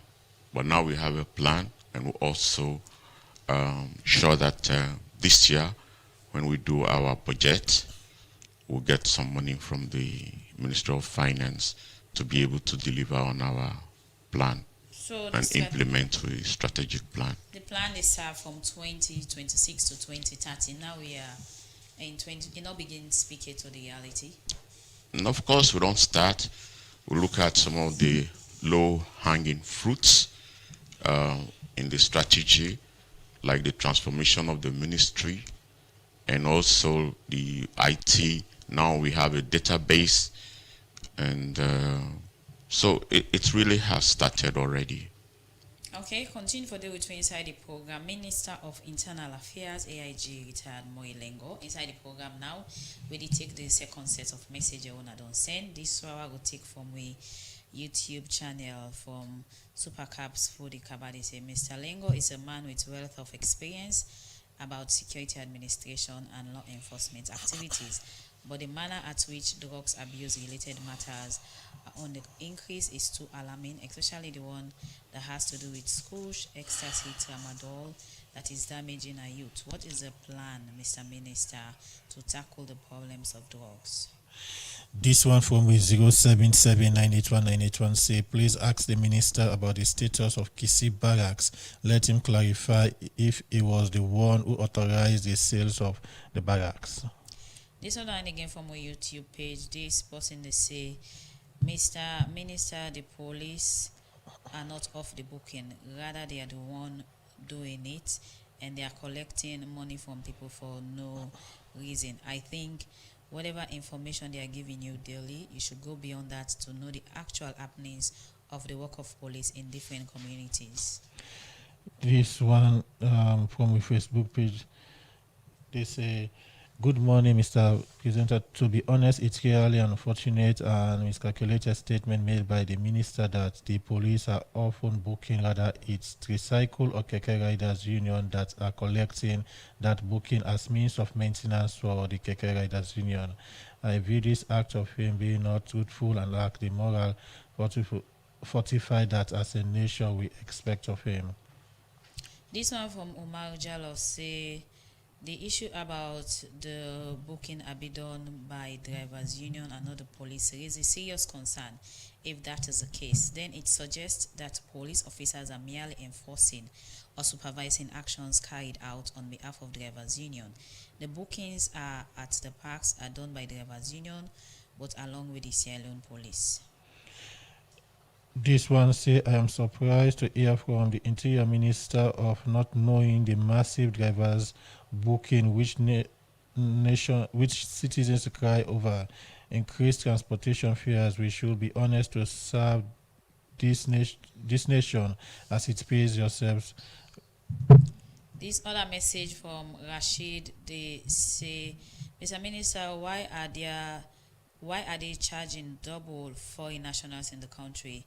A client paid for work and residential permit from November 2025 to November 2026. Recently, they have contracted a Turkish company to offer this service, Now they have cancelled existing visa without refunds and charging $1,000 for the same visas. How can you double charge people that have paid for visa and work permits? This is sad from Rashid. This other one from the Facebook page say, Mr. Minister, it's over here. The Inspector General said they are looking for just like Deska, known as Umar Sharif. There was a picture on social media. It was often seen socializing with the former immigration officer as the police interviewed him. This one, they say the patrol navy that patrol the water space cannot even cover beyond 10 miles. This one from Aisha Masako say, I know you and I have worked with you since 2015 as an investigative journalist. In 2018, everyone knew that you were going to be the next Inspector General of Police.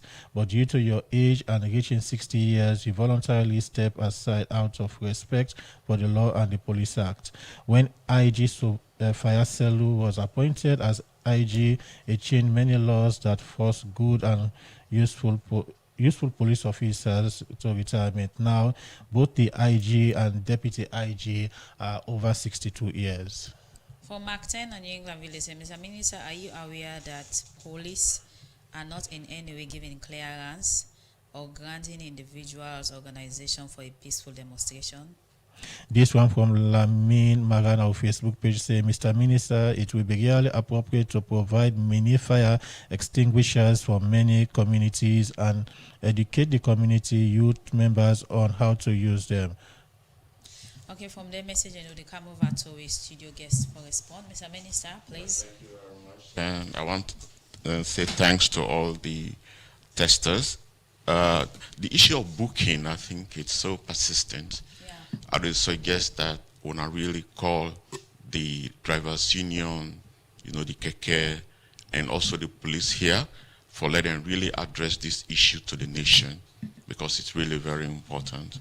Because maybe don't do my own findings, but even where I don't honestly state what thing come out of it, people they not seem for believe what thing I say.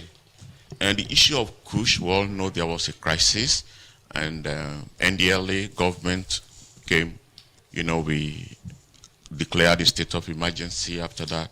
But now there's a lot of improvement. I think you can bear me witness. It's not really as bad as it was before, but we continue for work on now. And I want to tell the NDLA a lot of thanks, especially Andrew Jack for the good job where they do. The Kisi barracks, they say if I'm here aware, they don't sell them. I'm not aware of. I'm not aware and I was not involved, so honestly I don't know. Yes, I will try to get more information now that with all what is happening and from the interview today, I think I would try more for cross-check some of the reports than we already get from the officers. And as I say, part of the strategic plan is for me to be talking directly to citizens, great communities, and the mechanism. The work residential permits, say it's double. I will check on that. And which one again? Somebody said the patrol or navy where they pile the water, not even cover 10 miles. Well, maybe I have to go and cross-check that again and see why. If we not recover that, then we'll get back to you on that one. It takes a talk on Fire Force having the basic extinguisher for able adults. No, it's a for train. For train. Yes, as I say, part of the policy. Yeah, part of the policy and the act where I've been saying. Now some of those things we want to do so that we will train people then also make available, the fire preventive equipment to households. So it's part of the strategic plan and part of the policy we are talking about. Somebody also asked about just like Decars, aka yes.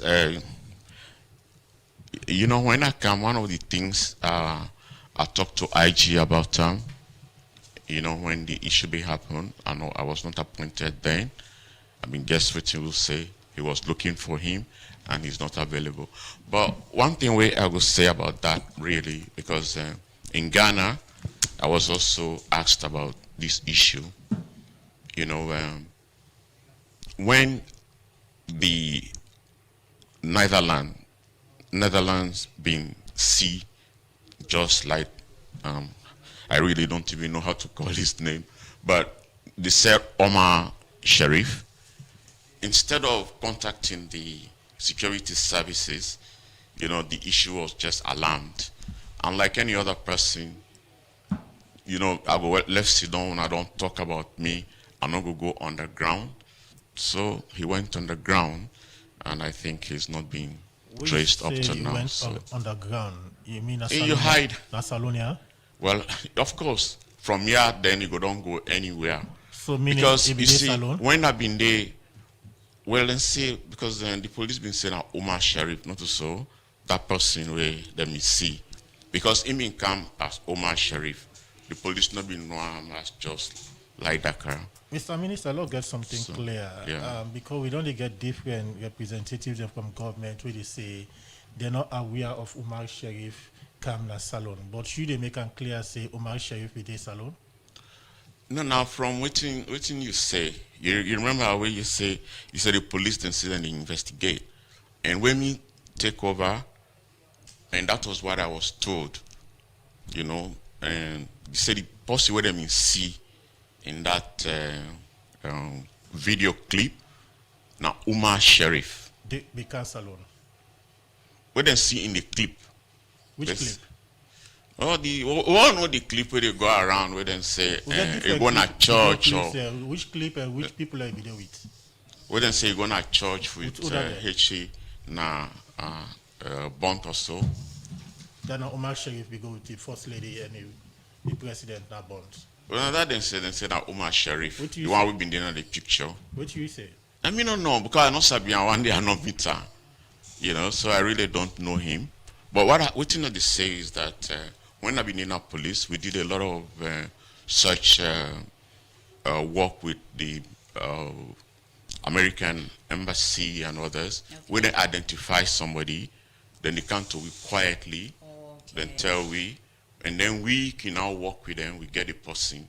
So none of while they make noise about it or get any alarm? Yeah, well, but the alarm we then give, me in my opinion, probably now make the issue very challenging. Because if somebody then say you're not a drug baron, then they don't go on the air, they don't announce.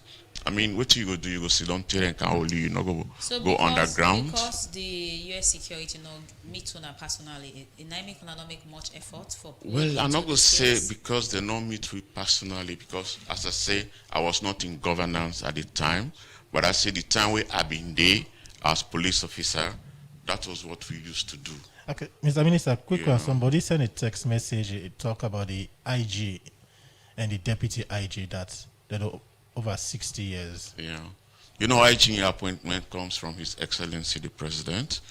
So it pleases him to appoint and also, to dismiss. But will you be there in that similar situation? You resign? No, I left. Yeah, because you don't reach the age. Yeah, definitely. So you expect... But I was not appointed IG. You expect the same thing for happen? I was not appointed IG. Maybe if I had been appointed IG, the president, sometimes it pleases him for last still longer. But because I was not IG, I left because I respected the law. So what you say in conclusion in you supervising and coming up with new policy reform for improve the different agency then? Oh, we're doing a lot, really. I mean, if we have another time we come around, then I will tell you about all of those policies. So what will be your assurance for say going forward with your supervision and your policy that you're going to introduce, the agency the way they honor you will be well improved in terms of professionalism, integrity, and doing their work in the expectation of citizens. Yeah, well, that's what we're doing, because if we implement the strategic plan, as I tell you, they speak to most of those issues, the individual institutions, agencies, and of course the ministry itself. Okay, plenty thank you to you, AIG retired Mori Lango, Minister of Internal Affairs, where you will guest inside this edition of the program. Good morning, Salon. Thank you very much. Appreciate. Well, because of time, we go begin down the cutting for today's edition of the program. Good morning, Salon. Plenty thank you to the production team, Sabtu Kalon. We produced the program with support from Yeno Kabia, Musa Kamara, Usman Kamara. We all give support. Plenty thank you to DJ Sugarcane for technical support, and also me, Kamara Bangura. We make us see live and with social media platforms. So till we meet again, me and Adeyemi Jackson, they say goodbye. And Sabtu Kalon, they say stay tuned to this frequency and bye-bye.